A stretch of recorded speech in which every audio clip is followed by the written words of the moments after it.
Hello and नमस्ते दोस्तों, कैसे हो? Welcome back to my channel. I hope you all are doing great. So अब तक हमने देखा वीज़ा प्रोसेस का सारा आउटलाइन क्या होता है, कौन कौन से स्टेप्स होते हैं, कैसे अपनी यूनिवर्सिटी एंड कोर्स को सिलेक्ट करेंगे, कितना टोटल खर्चा होता है बाहर आने के लिए, ये देखा। लोन के लिए क्या क्या प्रोसेस होता है, क्या क्या इंपॉर्टेंट फैक्टर्स होते हैं, वो देखा। और अगर आपने अब तक ये नहीं देखा है तो आई बटन को क्लिक करके जरूर देख लीजिए। लेकिन आज का जो टॉपिक है वो बहुत ही इंपॉर्टेंट है, हमने इसीलिए इतना सारा तामझाम किया है।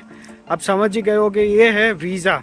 वीज़ा को अप्लाई कैसे करेंगे, क्या क्या एलिजिबिलिटी क्राइटेरिया होते हैं, क्या क्या डॉक्यूमेंट लगते हैं, कौन कौन सी कैटेगरी होती है, इन सब को हम इन डेप्थ कवर करने वाले हैं। तो मेक श्योर आप इस वीडियो को एंड तक जरूर देखें। एंड अगर चैनल पर पहली बार आ रहे हो, नए हो, तो फिर सब्सक्राइब जरूर कर देना, अच्छा लगता है।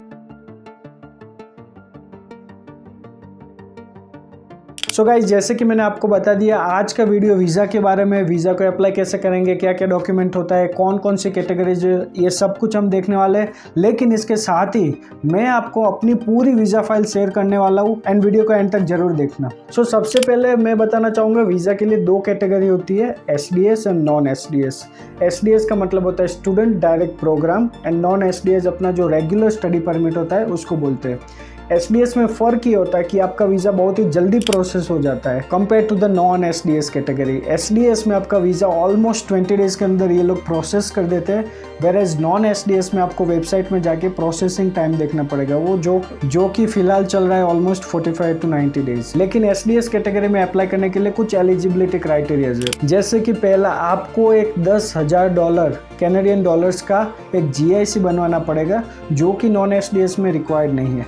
एंड अलॉन्ग विद दिस आपको यहाँ पे एक पूरे साल की फर्स्ट ईयर की फ़ीस भरनी पड़ेगी और उसकी रिसिप्ट भी आपको दिखानी पड़ेगी, कंपेयर टू नॉन SDS जहाँ पे सिर्फ आपको फर्स्ट सेमेस्टर की फ़ीस भरनी होती है एंड कोई GIC नहीं चाहिए वहाँ पे। And one more thing, success rate जो आपका वीज़ा अप्रूवल का होता है वो भी SDS में बहुत ज़्यादा होता है, अराउंड 75 to 80% होता है, कंपेयर टू नॉन SDS जहाँ पर ऑलमोस्ट 60 to 65% ही होता है। एंड एक और चीज़ यहाँ पर आती है कि SDS में अप्लाई करने के लिए आपको IELTS ही एक ऑप्शन होता है।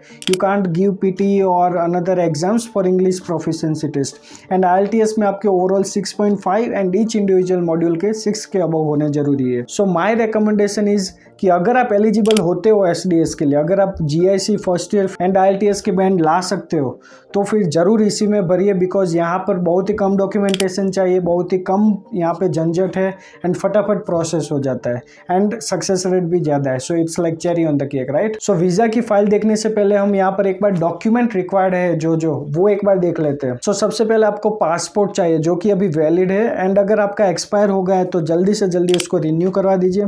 सेकंड थिंग इज आपको फोटोग्राफ्स चाहिए होगा 35 by 45 centimeter with white background. अगर आपकी शादी हो गई है then you would also require a marriage certificate. You will require admission letter from your university. फिर आपके अब तक के सारे एकेडमिक डॉक्यूमेंट्स, जैसे कि 10th की मार्कशीट, 12th की मार्कशीट, आपके कॉलेज की डिग्री, कॉलेज के ट्रांसक्रिप्ट, सब कुछ यहाँ पे लगेगा। इसके बाद अगर आपने कहीं पे काम किया है तो आपका काम का जो भी एक्सपीरियंस लेटर होता है, रिलीविंग लेटर होता है, सैलरी स्लिप होती है, वर्क रिलेटेड, ये सारे डॉक्यूमेंट्स आपको जोड़ने होंगे। इसके बाद आ जाते हैं 3 बेहद ही इंपॉर्टेंट डॉक्यूमेंट, जैसे कि GIC certificate of 10,000 Canadian dollars. इसके बाद fee receipt of first years, and इसके साथ ही ऑब्वियसली आपको प्रोवाइड करना पड़ेगा अपना IELTS का जो रिजल्ट होता है, जो कि TRF होता है वो। And one more thing that would be required, that is आपका जो भी मेडिकल रिपोर्ट आता है वो। इसके साथ ही आपको रिक्वायर्ड होगा अपने पेरेंट्स का इनकम प्रूफ, जिसमें कि आप अपने पेरेंट्स के 2 साल के IT रिटर्न दे सकते हो। एंड इसके अलावा आपको बहुत सारे एजेंट्स बताते होंगे कि भाई आपको CA रिपोर्ट चाहिए, प्रॉपर्टी वैल्यूएशन रिपोर्ट चाहिए, FD चाहिए, ये चाहिए, वो चाहिए।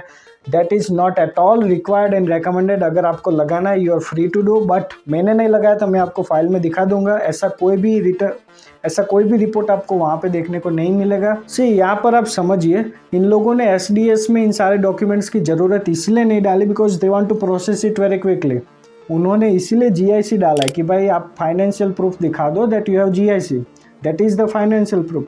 अब आप उसका काम ज़्यादा बढ़ा रहे हो कि भाई ये भी डॉक्यूमेंट लगा रहे अपने लोग। मैंने बहुत सारे एजेंट्स को देखा है कि भाई ये इतने सारे फाइनेंशियल डॉक्यूमेंट लगा देते हैं, that is not at all required, ठीक है। फिर भी अगर आपको लगाना है, you are free to do, but as I said it's not at all required and not recommended. And इन सारे डॉक्यूमेंट्स के बाद आपको लगेगा एक credit card to pay your visa fees.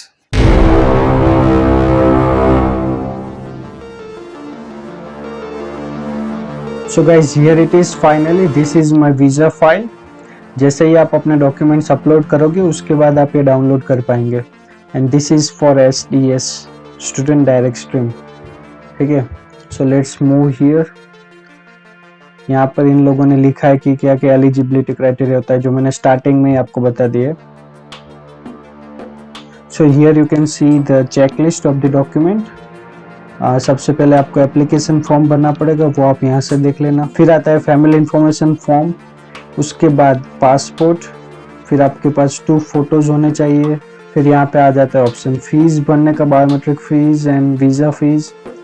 Then you have medical examination जो कि आपने दिया होगा और इसका रिजल्ट सीधा पहुँच जाएगा इन लोगों के पास।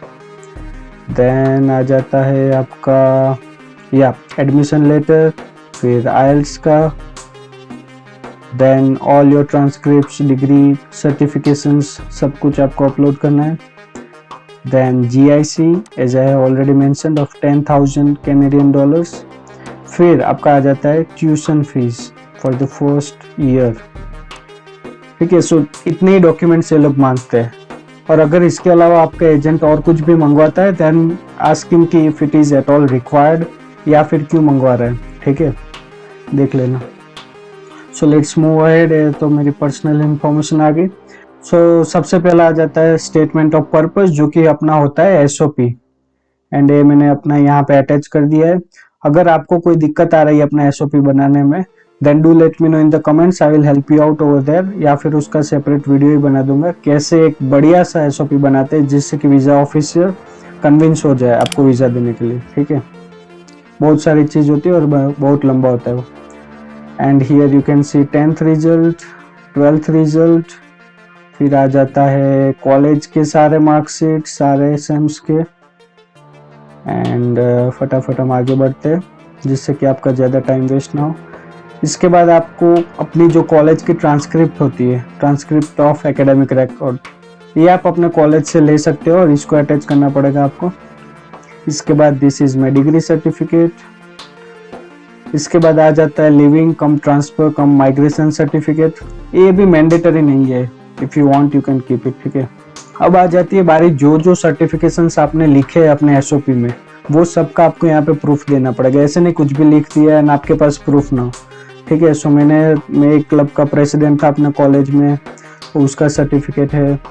फिर मेरी इंटर्नशिप्स का सर्टिफिकेट है। जो आपने ऐड किया है अपने SOP में वो सब कुछ ही डाल देना, सबका प्रूफ होना चाहिए। ठीक है, सो ये सारे सर्टिफिकेशंस हो गए अपने। एंड अब इसके नीचे सारे डॉक्यूमेंट्स आ जाते हैं फाइनेंशियल। ठीक है, सो वो ऑफ कोर्स मैं यहाँ पे रिवील नहीं कर सकता, बट उसमें आपका आ जाता है अपने पेरेंट्स का IT रिटर्न 2 साल का। ठीक है, एंड दिस इज ऑल। ठीक है, इसके अलावा आपको कोई डॉक्यूमेंट नहीं चाहिए एंड नीदर ये लोग मांग रहे हैं, नहीं आपको देना चाहिए। So guys that's all for this video. I hope आपको वीडियो बहुत ही इन्फॉर्मेटिव और हेल्पफुल लगा होगा। Thanks for watching till the end. कोई भी क्वेरी या डाउट है तो कमेंट करके जरूर बताएं। I am here to help you out guys. And पहली बार आ रहे हो चैनल पर तो यार सब्सक्राइब करे बिना मत जाइए। And if your time you can look all the videos over here. So guys see you all in next video. Till then take care, bye bye.